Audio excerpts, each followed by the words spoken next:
Welcome to Finance This, Property That. My name's Dion Fernandes, and this podcast is for property enthusiasts, time-poor professionals, self-employed borrowers, and strategic investors looking for residential or commercial property who want more than just a low interest rate. They want a strategy and a team around them. Each week, I'll share strategies, structures, and lending moves that actually grow wealth, not just get you the loan. And also, I will help you surround yourself with information from professionals in their field. If you're here to build smart, not slow, you're in the right place. My vision is to empower financial legacies for generations.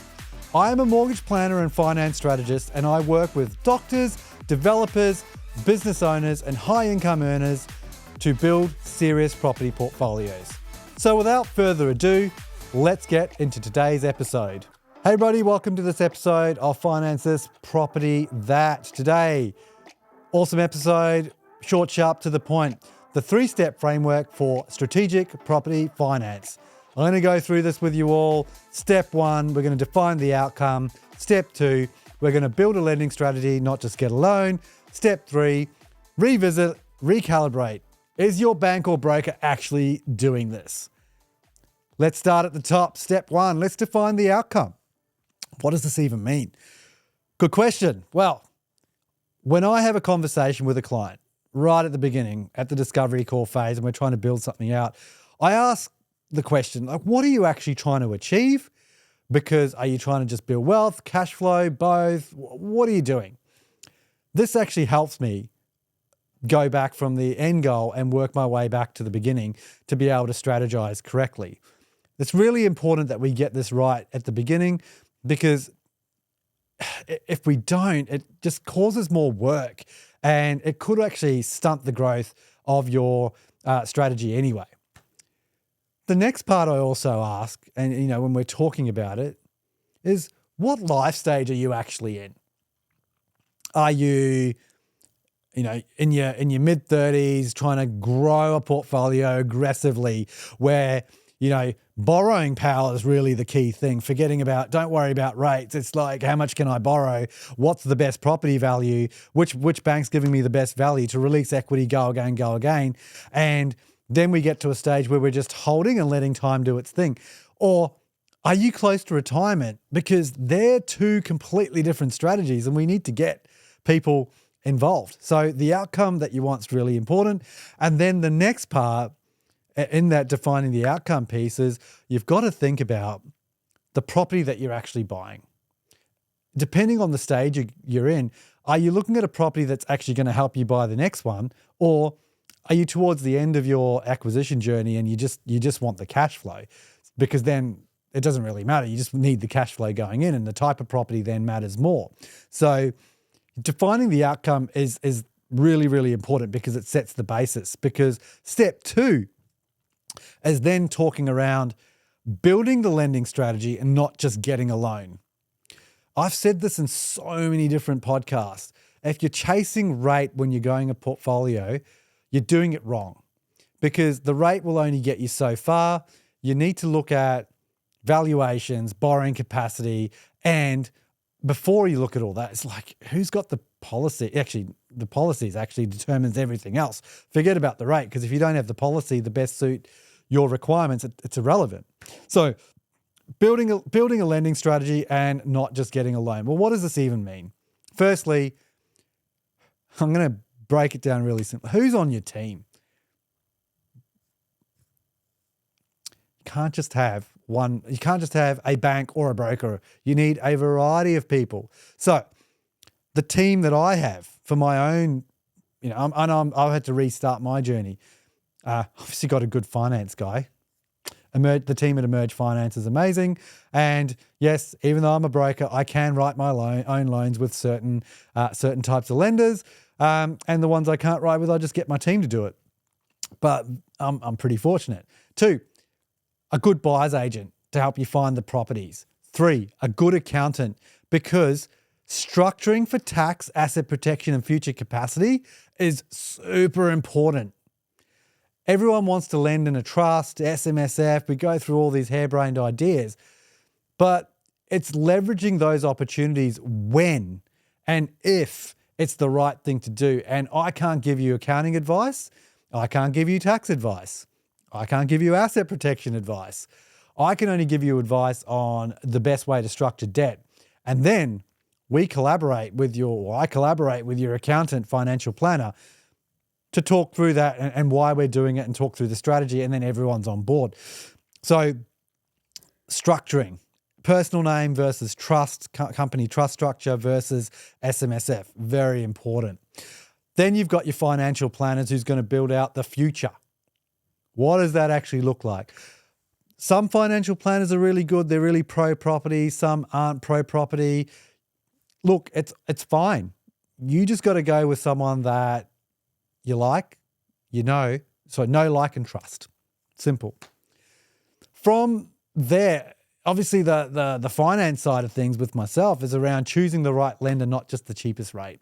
If you're after the rate, I'm going to say it again, I'm probably going to say this more times than you're going to care about, but choosing the cheapest rate will stunt your growth, because for 0.2 to 0.5 in difference, it's when you're in the acquisition phase, you just need to get the loan.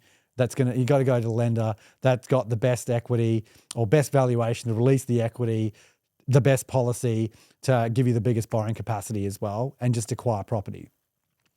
Now, an example of that is I just have a client who has got a 20% deposit, but also can get an LMI waiver, but they're lending under a trust. So lender one doesn't have an LMI waiver, has to go 80%.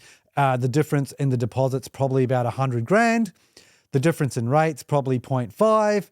But when we looked at it over 5 years, he's not saving 100 grand by going to not get the lender's mortgage, the one that's over 80, that's at 80%. Fortunately, his wife is a doctor and we don't have to pay LMI. So we have the best of both worlds. Again, not everyone's in that fortunate position, but it just goes to show rate's not the be all and end all. What it does now allow us to do is allow us to go get another property, because we've preserved about another $100,000 in equity / cash that we don't have to deploy. And we can look at another property down the track because they're about to run into some extra cash, but that's a story for another day. Then we look at managing risk. Fixed versus variable, interest only versus P&I. What should be fixed? What should be variable? What should be interest only? What should be principal and interest? Well, during acquisition phase, really, depending on the client, the principal and interest is mainly the loan that's not tax deductible, i.e. your owner-occupied debt. Most people have that. Pay that down. It's not tax deductible.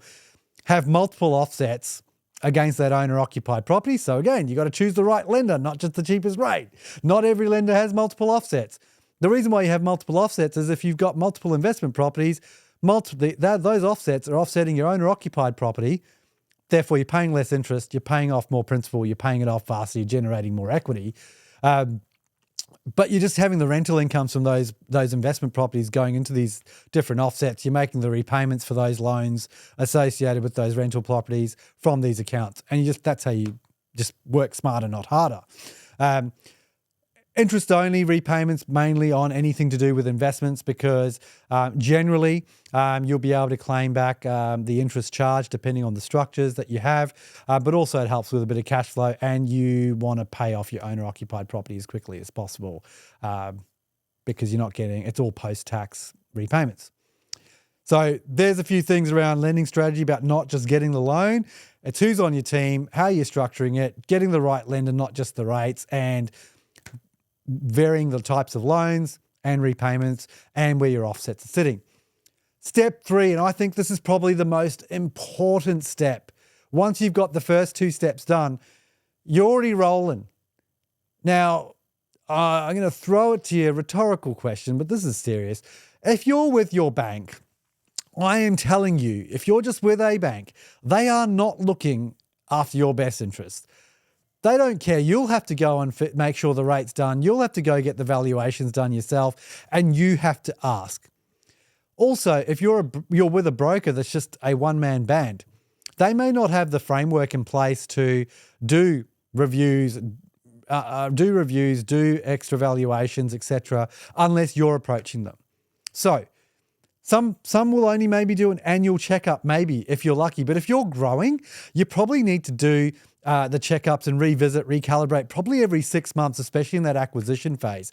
The reason why I say 6 months, because right now the property market's just going off.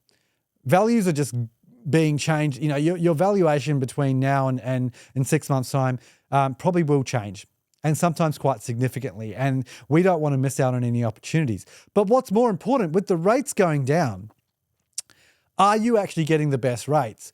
Because I could tell you at Emerge, we've got a superstar, Anne, who literally every 6 months, her job is to review all the rates, make sure you're on the best rates, and we just send an email directly out to all our clients on our database when it comes time for that review. And it also has a link there to book in some time to review that. So we're always constantly checking. Also, you know, when I'm doing the strategy right at the beginning, my goal is to do as less loans as possible. So if we build out the strategy for the next 2, 3, 4 properties, you know, we're using strategies such as we refinance, release some equity. Can we debt recycle some property, or some of your savings to reduce your owner occupied down, but then pull that back out, make it tax deductible. In 6 months, have we got, you know, an extra bonus, etc., that we can dump, make a bulk reduction on your owner occupied property, reduce that repayment down, pull that money back out, go again. But also, we want to make sure your lending or portfolio is calibrated for any sort of changes, i.e. rate rises. There's new policy that comes out, especially if you're self-employed, that recently have actually boosted borrowing capacity, which means, hey, we can go out and borrow more because you've already got the equity, because I've already set you up from our first strategy for step one, refinance, release equity, be prepared. And then step 2, purchase, obviously with the right advice. You got your structure set up, etc., and you're speaking to the right people. So there you have it. 3 steps, the 3-step framework that I've used, and it works. As long as we're working together and we have the right team. You know, step 1, like I said, define the outcome. Step 2, build a strategy, not just get a loan. We're not going for the cheapest rate. Yes, it matters, but it really doesn't matter that much when you're growing the portfolio. And 3, make sure you've got a proactive broker or finance person, I don't care who it is, to revisit, recalibrate, make sure goals haven't changed, or your situation hasn't changed, i.e. you've got more kids, or you've got more income, or you've run into an inheritance. What can we do with it? So it's ever evolving, and it's a team effort. As always, information on this podcast is very general in nature. It doesn't take into consideration your personal circumstances. If you want to talk to me, easy to find at Dion Finance Specialist on Instagram, Dion Fernandes on LinkedIn, podcast website, financethispropertythat.com.au. You can go look at past episodes. I've got heaps of financial planners, accountants, and buyer's agents on there. Find someone you like. I can link you up with them pretty easily. And just reach out. If you want to have a conversation, reach out to myself or the wider Emerge team. But thanks for listening. Until next time, see you on the next episode.